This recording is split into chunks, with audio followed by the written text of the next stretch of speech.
So this is what you get when you get Rhonda's complete, like all she has to give. Well, for the wig making classes, yeah. For the wig making classes.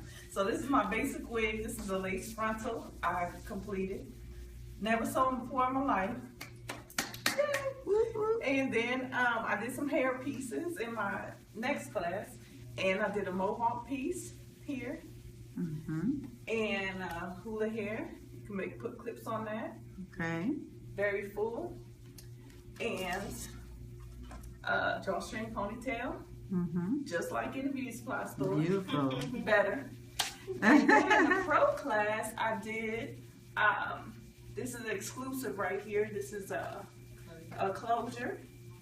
And I did a complete wig, top seamless here.